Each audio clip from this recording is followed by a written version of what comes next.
Ayan, so welcome back po dito sa Doy TV Sports o sa Day Enrica YouTube channel. Well, ito na po ang ating sinasabi. Katapusan na. Or nagtapos na ang serye po ng San Miguel Beermen at itong Meralco Bolts. At well, congratulations po sa ating Meralco Bolts. Nasabi ko naman sa inyo. Talaga pong they are so hungry, they are so aggressive, they come very prepared at this fight, at yun po, quick update po tayo dito guys, at yun, quick update muna, then full analysis po ulit mamaya, wala pa rito yung mga stats natin hindi pa binabata sa ating database. Okay, so una po sa lahat, ako po yung bumabati sa inyo ng maraming salamat sa inyong pagtutok po dito po sa serye, dito po sa ating mga diskarte ng mga boat coaches, at sa mga nag-subscribe po, maraming salamat. So yun lamang po. Okay, so yun na nga po ang ating istorya ng bakbakang San Miguel Beermen at ng Meralco Bolts na nakita natin po first quarter pa lang umuusok, ang mga players ng Meralco, lahat, yun nga po ang sinasabi ko sa inyo, di ba? Na wala kang itulak kabigin, lahat ng players pumuputok. Kaya nga po nakita nyo San Miguel, nakakaawa po sila kasi nga biruin nyo pati mga sentro tumitira sa labas. Talaga pong naiiwan sila, At yun nga po, sinasabi natin sa San Miguel, nung bago yung tip-off, pero po tayong mga tatlong dapat gawin nila, Sana nagbago sila ng lineup dito, ginulat nila ng konti itong Meralco, But they stick to their first five with Mo Tautua and ito po si Junmar, they're playing together. So nangyayari talaga, nakita niyo naman, nasa labas, nakailang tira po sa labas yung Nelbert Torres po, yung magaling na backup center din ng Meralco, So yan po ang naging istorya. Then sa fast break, nakita naman natin na pag-iiwanan po talaga, lalo na yung fourth quarter. Naku, nakakalungkot po yung fourth quarter, 8-0 para po sa mga fans ng San Miguel, pasintabi po, pero 8-0 po, parang po talaga yun, finals di ba? You will allow your opponent to have 8-0 run, di ba? Nakita niyo tumatakbo yung sentro nila, naiwanan si Tautua. So yan po dapat na yan, in-expect na po talaga ng husto dapat ng San Miguel, na takbuhan all the way, ang ginagawa talaga ng Meralco. At dapat, di ko po alam, di po sa pinangunahan ko ang coaching staff na San Miguel, pero that was the story, sa buong serye, takbuhan Although they tried, ang San Miguel, nakita naman natin talaga, Kaya naawa po ako sa San Miguel dahil biruin mo, para silang nabuli ng mga baguhan, baguhan na hindi ko sinasabing pero parang ganun po nangyari kasi nga masyado ka ng matagal nagcha-champion, di ba? Tapos biglang yung isang prangkisa na di natin inaasahan, di ba? All of a sudden, tinalo ang Barangay. Then, yan na nga, akala natin although ako, may I have my expectation in mind, Yun na nga lang kasi talaga yung mga sinasabi nating changes sana na ginawa dito na San Miguel, tulad yan dapat very predictable na nakita na ng Meralco yung first five, okay, ganito gagawin natin. So hindi sila nag-change ng ng plan. Siguro sa sa tawag dito, sa drawing board, okay, nakita nila yung first five, di nila binago. So ito yung laro, ganito natin sila bubutasin yung ilalim. Kitang-kita naman, di ba? Kahit po dalawa ang sentro, pagdating po sa sa rebounds, di ba?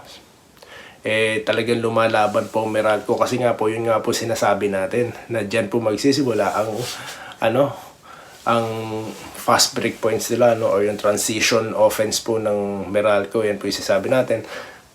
Tinangka po na San Miguel na kontrolin niya sa pamagitan ng dalawang sentro. Yun na nga lang, talaga po napaka-aggressive po ng mga players ng Meralco. Kaya po siguro masakit ang ulo ng mga scouting mga nag-i-scout dito sa Meralco. Sino pa talaga po points? Pero yun mo si Karam, 'di ba? Yun nga sinasabi ko na from the very beginning, very unpredictable kung sino ang puputok, sinong i-score. Kasi nga po, lahat sila may role. Kita nyo talagang parang lahat sila talaga iisa ang kumpas, no? Ganyan ni Coach Nenad, no? Or ni Coach Trillo. At talagang napaka-confident po talaga ng buong kupunan na San Miguel.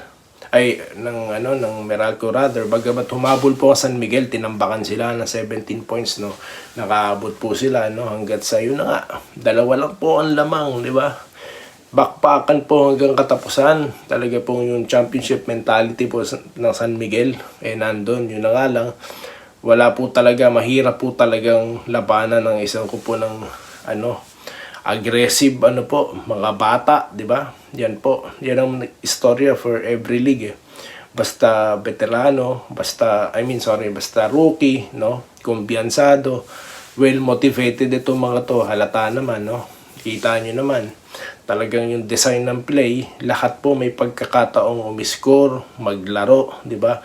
At mag-participate po sa laban, no? Mag-contribute at very efficient po talaga ng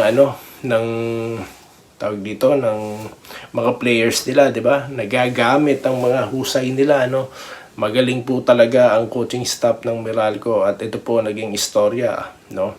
At ito po yung magsisimulang babala, no, dito sa mga kupunan po ng PBA na you need to level up, no? Ito na po yung sinasabi natin na talagang na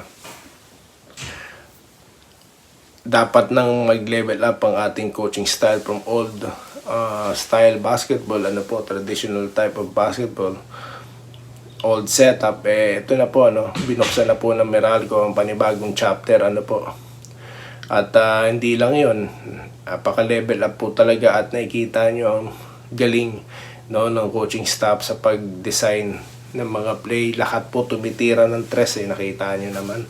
Diba? Si Bates, napaka-consistent po sa depensa. Napakalaking bagay po ni Bates, no? Para po magsimula ng run. Ito pong Meralco. Every single, yun po sinasabi natin, they are looking to run, no, in every minute of the game. Wala silang sinasayang At sa San Miguel naman, yun nga sinasabi din natin na mahirap po, no, na basta mo na lang isi-shift yung gear, no, or papalitan mo yung entire game plan mo, no. Pero dapat talaga flexible sa mga ganyang pagkakataon, lalo na yung maaga silang, di ba, sinuwip nila ang rain or shine.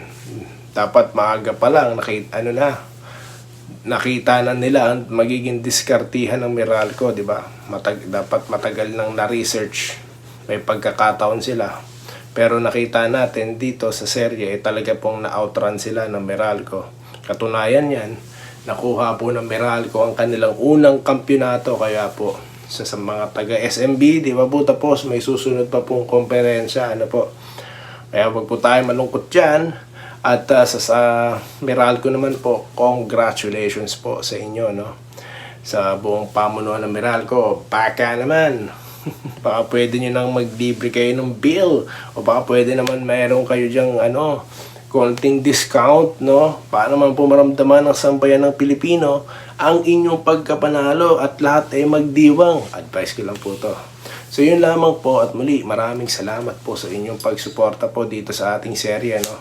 At magkikita pa po tayo mamaya para sa full analysis, no? The ones na ma-receive ko na po, ang datas, ang mga stats, po.